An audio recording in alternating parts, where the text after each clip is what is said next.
para falar um pouquinho mais, né, dos protocolos e da maneira com que as mensagens, né, e as informações transitam por uma rede de dados. Nos vídeos passados, nós falamos dos dispositivos, dos meios de propagação e falamos um pouquinho dos protocolos, ou seja, dos conjuntos de regras para que essa comunicação aconteça de forma mais específica.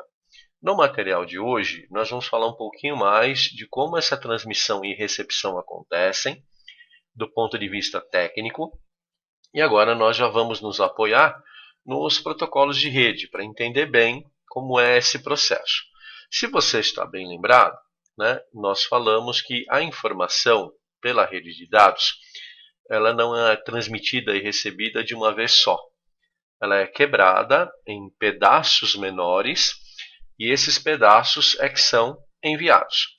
Isso tem uma razão, né, de ser, que quando você faz a transmissão de um pacote grande e esse pacote por algum motivo corrompe ou se destrói no meio do caminho, você vai ter que fazer a retransmissão dessa informação toda.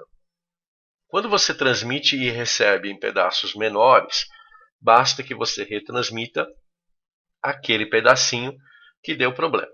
Tá? Então, antes da gente falar um pouquinho do encapsulamento e do desencapsulamento, que são os termos técnicos adequados para esse processo, vamos rever aqui um pouquinho o modelo TCP/IP, que é aquele modelo que a gente tem hoje com o modelo aberto, né, de comunicação em redes de dados. Então, esse modelo ele tem 4 camadas ou 4 procedimentos que se conectam entre si.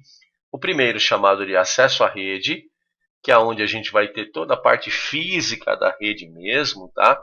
Toda a parte de hardware da rede. Nós temos a camada de internet, aonde a gente vai colocar os endereços, né, e o caminho que essa informação vai seguir. Nós temos a camada de transporte, que vai especificar quem recebeu, né, que tipo de serviço solicitou, por onde essa informação vai sair do computador e vai entrar no computador, tá? Isso é definido pela camada de transporte. E, por fim, aquela camada mais próxima ao usuário, que é a camada chamada de aplicação. Okay? Essa camada de aplicação é que vai tornar possível fazer com que o usuário veja lá no seu cliente de e-mail a mensagem que lhe foi enviada. Tá? Então, agora, nós vamos, apoiados no material do NetAcad, nós vamos entender como é esse processo de fragmentação da informação e como ele está apoiado nos protocolos padrão. Então, a gente tem aqui um caso, não é, chamado de encapsulamento, e a gente tem um usuário no seu computador e ele está trabalhando com e-mails, ok? Ele vai enviar um e-mail para alguém. Então, esta informação sairá da máquina do usuário e vai caminhar inicialmente aqui para um dispositivo intermediário e, na sequência, para a nuvem. Mas isso tudo, né, vai ser feito de forma muito rápida, né, é muito dinâmico. Né, a internet e as redes de dados elas são rápidas. O que a gente vai fazer é tentar enxergar esse processo pausadamente para entender cada uma das etapas. Então, primeiro, né, o que a gente tem na máquina do usuário são dados. Ok? São dados. Esta informação do e-mail ela é quebrada em pedaços menores, ainda chamados de dados. Ok? Esses pedacinhos menores, cada um deles vai receber a adição de informações de transporte. Ou seja, que tipo de serviço foi solicitado, por qual porta de comunicação o computador vai fazer essa transmissão, que tipo de protocolo vai ser usado para a conferência dos dados. Então, isso é nessa caixinha de transporte. Essa divisão, né, em caixinhas menores e a adição de informação de transporte determinam o que tecnicamente se chama de segmento. Então, a informação nesta etapa ela é segmentada. Ok? Então, a gente tem um e-mail que foi dividido em pedaços menores e ganhou informações de transporte. Então, ele se chama, a partir de agora, segmento. ele caminha por dentro dos processos e vai receber a adição de mais uma caixinha, que são as informações de rede, ou seja, o endereçamento lógico que essa informação vai seguir. Tá? É o que a gente vai ver mais adiante chamada de IP. Ok? São as informações lógicas. Além das informações lógicas de quem transmite e de quem recebe, nós estamos falando de caminho que essa informação vai seguir. Ok? Então, esse conjunto de cabeçalho de rede, cabeçalho de transporte e o pacotinho de dados recebe o nome técnico de pacote. Tá bom? Cada uma dessas caixinhas vai chegar aqui embaixo recebendo a adição desses dois cabeçalhos. Temos mais uma etapa antes da transmissão, que é a adição de informações do quadro e de trailer. Okay? Essas informações são importantes para dizer para quem está recebendo, né, que uma informação foi enviada, qual é o tamanho dela, o teste que deve ser feito para verificar se essa informação está íntegra ou não. Tudo isso é embutido no cabeçalho do quadro e também no trailer do quadro. Como a gente chama isso de quadro, né? Tecnicamente, esse processo todo também é chamado de quadro. Ok? Por fim, depois da criação do quadro, nós temos a conversão para a informação binária, aonde vai se efetuar por bits. 0, 1, 0, 1, independente aí do meio de propagação. Tá? Se for impulso elétrico, se for pulso de luz, se for uma onda eletromagnética, né, uma transmissão pelo ar. Então, observe, cada uma dessas caixinhas de dados recebe informações de transporte, informações de rede, cabeçalho e trailer. E só aí ela é enviada. Mas isso é feito de maneira muito rápida, né? Muito rápida. Porque na sequência já vem uma outra caixinha de dados, depois vem uma outra caixinha de dados, e aí você vai fazendo o fluxo de informações. Tá? Imagine o seguinte cenário caótico, né? Várias máquinas conectadas a esse dispositivo intermediário e cada uma delas mandando ali os seus quadros para transmissão e recebendo outros tantos de recepção. Então, todo esse processo, né, de quebra da informação e envio por uma rede de dados, ele é feito seguindo essa sequência de protocolos. Existe uma animação de exemplo de encapsulamento para dar a noção exata de como é esse processo de transmissão. Tá? Então, se diz nesse momento que está havendo o encapsulamento. Quem transmite, encapsula. Quem recebe, desencapsula. O que a gente acabou de falar? Que os dados eles são um pequeno fragmento do que vai ser transmitido. Então, aqui ele chama de dados do usuário. Na sequência, ele recebe as informações de transporte, tá? Que é o segmento TCP. Mais uma etapa, ele recebe toda a parte de endereçamento lógico e caminho lógico, ou seja, por onde vai essa informação, por quais dispositivos intermediários essa informação vai passar. Então, a gente tem a adição do pacote IP. E, por fim, o quadro Ethernet, que é o nosso padrão, que vai receber o cabeçalho na parte dianteira e o trailer na parte traseira. Então, tudo isso aqui forma o quadro de dados pronto para ser transmitido. No caso da animação, a gente tem um servidor web, que pode ser qualquer um, né? Pode ser inclusive um servidor local ou pode ser um servidor de internet, e um cliente web que é um host qualquer, aqui representado por um computador, mas pode ser também um dispositivo móvel, né? Independente do meio de propagação. Então, qual que é a sequência lógica desse processo?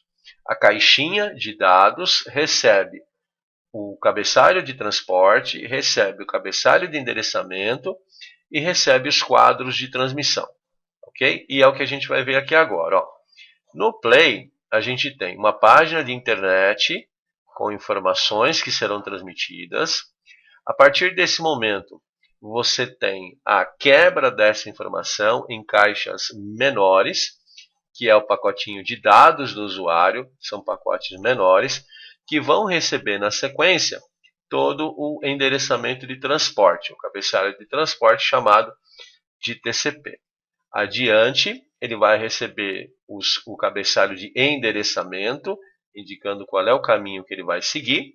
E antes da transmissão, ainda a gente tem a adição dos elementos de quadro, cabeçalho e trailer. A partir desse momento, a informação é convertida em bits e vai, pelo meio de propagação escolhido, até o cliente que vai receber essa informação. Então, quem transmite este pacote binário, né, faz o que a gente chama de encapsulamento de dados, né? Pega a informação bruta, adiciona todos os recursos necessários e encaminha para o meio de propagação. Do outro lado da linha, a gente tem o desencapsulamento, que é quem vai receber essa informação tratada e vai fazer toda a desmontagem dela. Então, quem está recebendo, recebe um quadro completo, recebe o quadro de Ethernet completo, com o cabeçalho do quadro e o trailer do quadro. Na primeira etapa, isso é desmontado. A informação ela é checada, se está íntegra, se os dados foram recebidos com sucesso. Na sequência, ele verifica se esta informação é para ele mesmo, né, se ele deve realmente ler essa informação.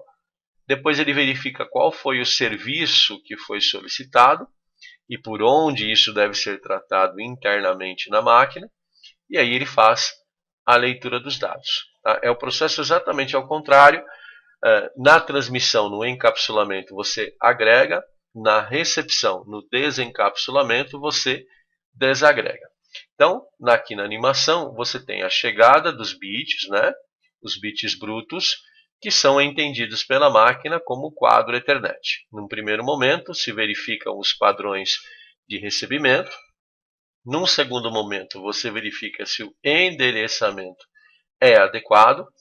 No próximo momento, você verifica se o protocolo foi recebido com sucesso, como é que isso deve ser tratado. E, por fim, a camada de dados exibe para o usuário a página de internet que ele havia solicitado. Tá? Tudo isso é muito rápido, né? Depende do meio de propagação, depende de como essa informação foi transmitida, de como ela foi recebida, se precisou de uma retransmissão por algum motivo. Então, por isso que a comunicação não é instantânea entre dois hosts, né? Você tem sempre uma demora, uma lentidão, um termo técnico chamado delay, para fazer esse processo, tá bom? Então, encapsula quem manda, desencapsula quem recebe. E por fim, uma pequena comparação entre os modelos, né? Como eu comentei anteriormente, né? O modelo OSI é um modelo mais acadêmico, onde você estuda em detalhes mesmo cada função que vai ser desempenhada pela rede de dados. E o modelo TCP/IP ele é um modelo mais prático, né? É um modelo mais de uso. Então, veja só. Aqui nós temos 7 camadas no modelo OSI e 4 camadas no modelo TCP/IP. Mas há uma equivalência, tá?